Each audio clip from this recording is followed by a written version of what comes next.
Telugu digital media network లో political కేటగిరీలో number 1 కేవలం 72 గంటల్లో 1,50,00,000 వ్యూస్ పైగా పాపులర్ టీవీ నెట్వర్క్. నమస్తే, welcome to Telugu popular TV. ప్రస్తుతం మనతో పాటు ఏపీఐడిసి చైర్పర్సన్ బండి పుణ్యశీల గారు ఉన్నారు. మాట్లాడదాం.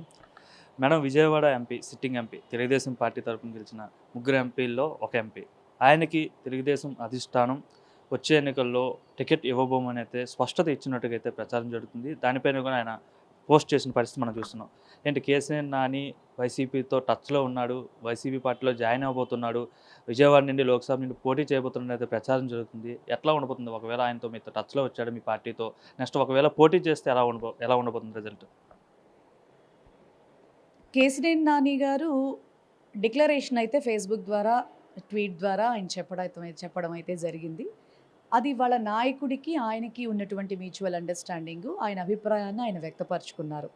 ఇక వైసీపీలోకి వస్తారా, ప్రచారము అనే దాని గురించి ఏ నిర్ణయం అయినా తీసుకోవడానికి మా అధినేత ఉన్నారు. ఆయన ఒకవేళ వైసీపీ వైపు మగ్గు చూపి పార్టీలోకి వస్తే పరిణామాలు ఎలా ఉంటాయి, ఏ రకంగా ఆయనకి ఏం చేయాలి అనేది అది కూడా అధినేత తీసుకునేటటువంటి నిర్ణయమే తప్ప ఇందులో మేం కలగజేసుకుని మా సొంత అభిప్రాయాలు చెప్పడానికి మాకు అంత నెససరీ లేదని మేము అనుకుంటా ఉన్నాం. వాట్ ఎవర్ కేసినేని నాని గారు అంటే ఇర్రెస్పెక్ట్ ఆఫ్ పార్టీస్ కొంతమందికి కొంత క్రెడిబిలిటీస్ అనేవి ఉంటాయి. ఏ పార్టీలో ఉన్నా కొన్ని విలువలు పాటించేటటువంటి వ్యక్తులు కొంతమంది ఉంటారు.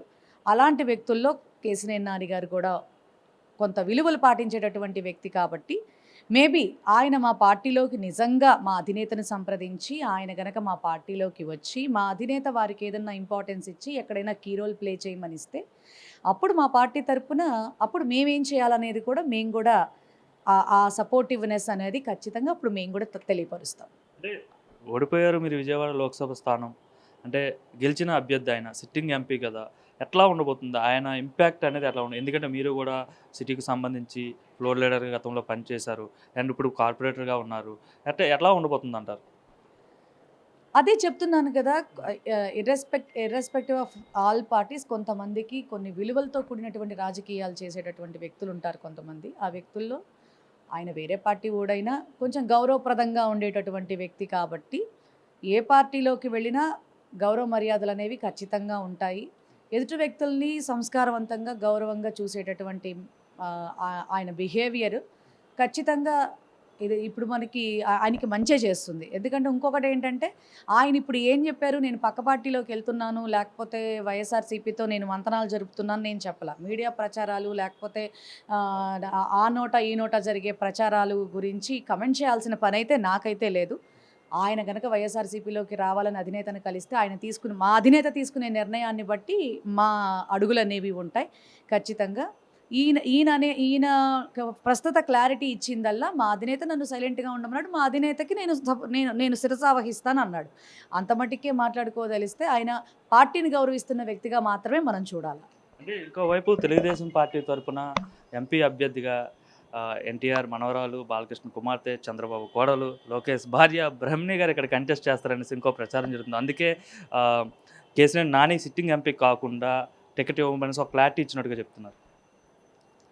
చెప్పా కదండి, నానిగారు అయ్యుంటే ఏదన్నా అదేంటి తెలుగుదేశం పార్టీ ఏమన్నా కొంచెం అంటే వైసీపీ తరపున కానీ తెలుగుదేశం పార్టీ తరపున కానీ నాని గారిని బట్టి ఏదన్నా ఫైట్ ఉంటుందని అనుకోవచ్చు. కానీ చంద్రబాబు నాయుడు కోడలు, ఎన్టీ రామారావు గారి మనవరాలు, లోకేష్ గారి పులికేశం గారి భార్య అని చెప్పనని అనుకున్నా, ఇంకేదనుకున్నా, లేకపోతే భువనేశ్వర్ గారి ముద్దుల కోడలు అనుకున్నా, ఏమనుకున్నా కూడా విజయవాడకు వచ్చినటువంటి ఇబ్బంది ఏమీ లేదు.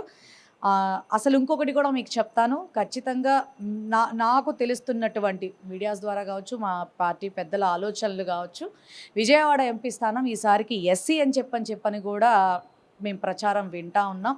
దాన్ని బట్టి నిజంగా జగన్మోహన్ రెడ్డి గారు మాటల ముఖ్యమంత్రి కాదు, చేతల ముఖ్యమంత్రి అనేది మాత్రం ప్రస్ఫుటంగా ప్రజలకు అర్థమవుతా ఉంది. అలాగే ఆయన ఏ రీతిగా అయితే నా ఎస్సీలు, నా బీసీలు, నా మైనారిటీలు,